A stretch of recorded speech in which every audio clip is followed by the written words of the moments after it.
CMR shopping mall biggest festive ధమాకా గంట గంటకు బహుమతులు గెలుచుకోండి. నమస్తే, నేను Keshav. Welcome to Suman TV.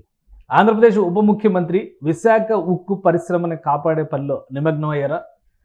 కేంద్ర ప్రభుత్వం ఒక నిర్ణయం తీసుకోబోతుంది అనుకుంటున్నటువంటి తరుణంలో ఆయన కార్మిక సంఘాల ప్రతినిధులతో భేటీ అయ్యారు.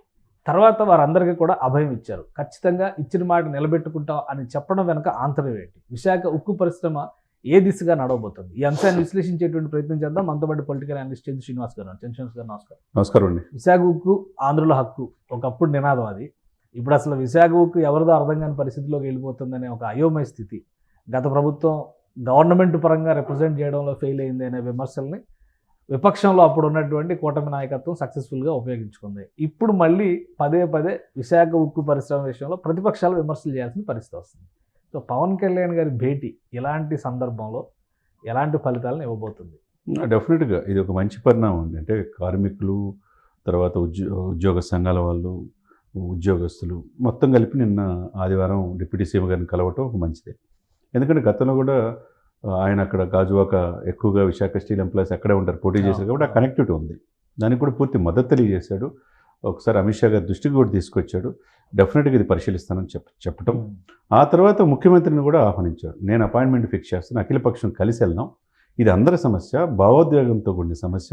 విశాఖ ఉక్కు మీరు అన్నట్టు ఆంధ్రుల హక్కు.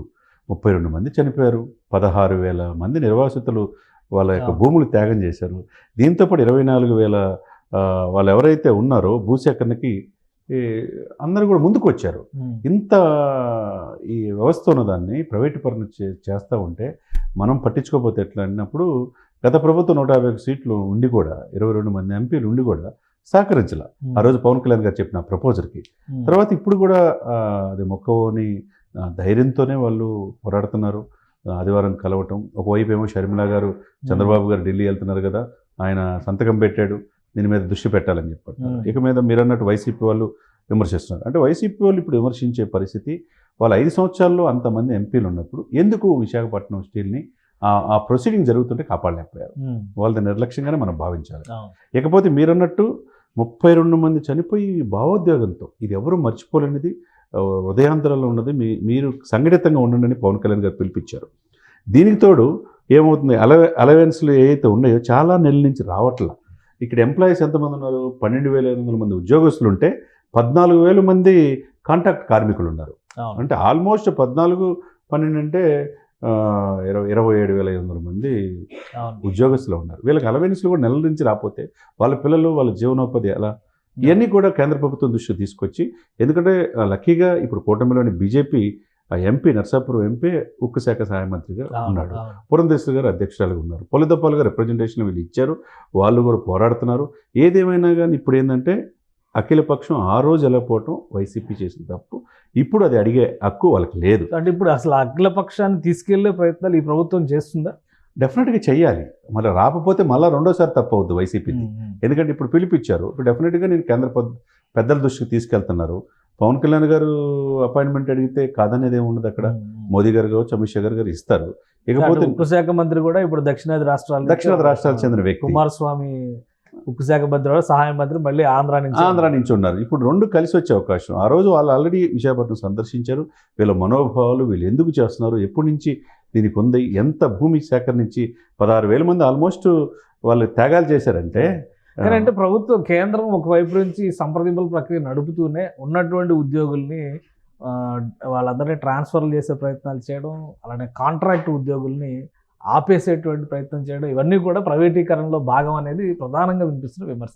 వీటికి ఇమీడియట్గా చెక్ పడేటువంటి అవకాశం అని ఉంటుంది. డెఫినెట్గా ఏదో ఒక నిర్ణయం ఇప్పుడు తీసుకోవాలా. ఇది ఏంటంటే ఆంధ్రప్రదేశ్లో 1% నుంచి 2% దాకా బీజేపీ ఎమర్జ్ అయింది. సీట్లు 11 పోటీ చేసి 8 దాకా గెలిచారు. వాళ్ళకి ఎంపీ కూడా గెలిచారు, 2 ఎంపీలు గెలిచారు కదండి. ఏదైనా కానీ ఫ్యూచర్లో చాలా ఆంధ్రప్రదేశ్ మీద, దక్షిణ భారతదేశంలో ఆంధ్రప్రదేశ్ మీద వారికి గురి ఉంది. కాబట్టి అంత తేలిగ్గా మీరు ప్రైవేట్ పరం ఇప్పుడు చేస్తే వాళ్ళు చేతులారా స్వయంకృత అపరాధంగా మనం భావించాలి. ఇకవైపు ఏంటంటే కూటమిలో కీలకంగా వివరించి ఈ పొత్తు పొడవటానికి కారణమై టీడీపీది కలిపిన పవన్ కళ్యాణ్ గారు కూడా పెద్ద గురుతర బాధ్యత ఇక్కడ. అవును. ఎందుకంటే ఆయనకి ఆ ఎమోషన్స్ తెలుసు, ఆ భావోద్వేగం తెలుసు. ఎంతమంది త్యాగదనుల వల్ల 32 మంది చనిపోతే కానీ విశాఖ ఉక్కు రాలా. అవును. మరి ఇప్పుడు అంతమంది త్యాగాలు భూములు సిద్ధం అంటే ఈ చేసి- ఎమోషన్స్ ని పక్కన పెట్టి బిజినెస్ అనేటువంటి మాట కేంద్ర ప్రభుత్వం చెప్తుంది. బిజినెస్ గవర్నమెంట్ చేయడానికి లేదు కాబట్టి మా పాలసీ పరంగా మేము అన్నింటినీ ప్రైవేటీకరిస్తాం అనేటువంటి మాట చెప్తుంది. అంటే ఓవరాల్గా వాళ్ళు చేస్తున్నమాట వాస్తవమే, కానీ ఇక్కడున్న ఈ ఎమోషన్స్ కూడా చూసుకోవాలి కదా. అవసరమైతే మేము గత ప్రభుత్వంలో కేసీఆర్ గారు ఒక ముందు చొరవ తీసుకొని మేము అవసరమైతే మేము కొనుగోలు చేస్తాం, ప్రైవేట్ పరం చేయకూడదని చెప్పి పక్క రాష్ట్రకు ఊరటగా కొద్దిగా ప్రయత్నం జరిగింది. కానీ బిడ్ వేయలేదు కదా, బిడ్డే సరే వేయలేదు. సరే ఇక కొంతమంది కలిపి సిబిఐ మాజీ జేడి లక్ష్మీనారాయణ గారి ద్వారా బిడ్ వేశారు. రకరకాల ప్రయత్నాలు చేశారు. ఏదైతేనే కూడా ఒక కథల కేఏ పాల్ అయితే అసలు నేను ఆపుతాను అంటాడు ఆయన. సరే ఒక రకంగా ఎమోషన్స్తో ఆడుకుంటారు. కానీ ఇది ఏంటంటే సార్, చాలామంది మనం చూడాలంటే విశాఖ స్టీల్ సిటీ అంటాం. అది దానికి మంచి ఇది ఉంది. అది క్రమ పద్ధతిలో పెడితే మానిటరింగ్ వ్యవస్థ కరెక్ట్గా ఉంటే డెఫినెట్గా లాభాల్లోకి వెళ్తుంది.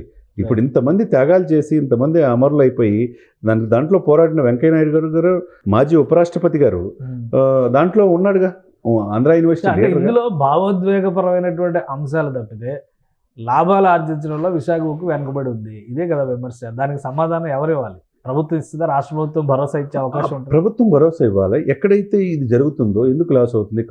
కాంట్రాక్ట్ కార్మికుల వల్ల లాస్ అవుతుందా? ఉద్యోగస్తులు వాళ్ళకి జవాబుదారితనం లేకుండా మన జయప్రకాష్ నారాయణ గారు కూడా చెప్పాడు. ఇది ఆర్థిక సరళీకరణలో భాగంగా ఇవి జరుగుతూ ఉంటాయి. ప్రైవేటు పరం అయితే ఒక అకౌంటబిలిటీ, పారదర్శకత ఉంటుంది. ప్రభుత్వ ఉద్యోగులు కాబట్టి వీళ్ళు పట్టినట్టు ఉండబోబట్టి నష్టాల్లో ఉంటుంది. ఏదైనా కానీ అండి వాళ్ళలో జవాబుదారితనం తీసుకురావడానికి ప్రయత్నం చేయాల్సిన బాధ్యత అఖిల పక్షానికి అందరూ సుముఖంగా ఉంటే అఖిల పక్షాన్ని వేసి ఢిల్లీ వెళ్ళి రిప్రజెంట్ చేసి డెఫినెట్గా ఇప్పుడు అప్పుడే నేను తీసుకెళ్తాను మీరు రాండి అన్నప్పుడు జగన్మోహన్ రెడ్డి గారు కావచ్చు, వైసీపీ బృందం కానీ రాలేదు. పవన్ కళ్యాణ్ గారి సూచన మేరకు అసలు అప్పుడు తీసుకెళ్లాల్సిన జగన్మోహన్ రెడ్డి గారు అధికార పార్టీ తీసుకెళ్ళాలి. తీసుకెళ్తే ఇప్పుడు నిన్న కూడా ఆదివారం ఈ యొక్క ఉక్కు కార్మికులు, ఉక్కు ప్రతినిధులతో, ఉద్యోగస్తులతో సమావేశంలో పవన్ కళ్యాణ్ గారు ఒక మాట అన్నారు. ఆ రోజు నేను చెప్పినట్టు ప్రపోజల్ ఏంటి, ఈ రోజు ఈ సమస్య, ఈ బాధలు ఉండేవి కాదు కదా. కానీ ఇప్పుడు మీరు ఒకటిగా ఉండండి, మీరు సంఘటితంగా ఉండండి, మళ్ళీ అఖిల పక్షాన్ని కూడా ఆహ్వానిస్తాం. డెఫినెట్గా నేను కేంద్ర ప్రభుత్వాల పెద్దల దృష్టికి తీసుకొస్తామని చెప్పి పవన్ కళ్యాణ్ గారు ఏదైతే చెప్పారో, ఎప్పటి నుంచో పోరాడుతున్న వాళ్ళకి ఒక ఉపశమనం అనుకోవచ్చు, ఒక భరోసా అనేది మనం ఈ విషయంలో మనం చూడొచ్చు. రైట్. థ్యాంక్ యూ చంద్ర శ్రీనివాస్ గారు, మీ అభిప్రాయాలు తెలియజేస్తుంది. ఇది విశాఖ ఉక్కును కాపాడేటువంటి ప్రయత్నాల విషయంలో ఆంధ్రప్రదేశ్ ప్రభుత్వం ముందడుగు వేసేటువంటి అవకాశం స్పష్టంగా కనిపిస్తుంది. ముఖ్యంగా అఖిలపక్ష సమావేశం నిర్వహించడం ద్వారా రాష్ట్ర పార్టీల అభిప్రాయాన్ని కేంద్రానికి విన్నవించేటువంటి ప్రయత్నాలు జరుగుతున్నట్టుగా తెలుస్తుంది. దీంతో విశాఖ ఉక్కును కాపాడుకోవడానికి మార్గం సుగమం కావచ్చు అనేది అంచనాగా చంద్ర శ్రీనివాస్ గారు విశ్లేషిస్తున్నారు. ఇది special discussion. Keep watching. Suman టీవీలో మీ పర్సనల్ అండ్ బిజినెస్ ప్రమోషన్స్ కోసం కింది నెంబర్కి కాంటాక్ట్ చేయండి.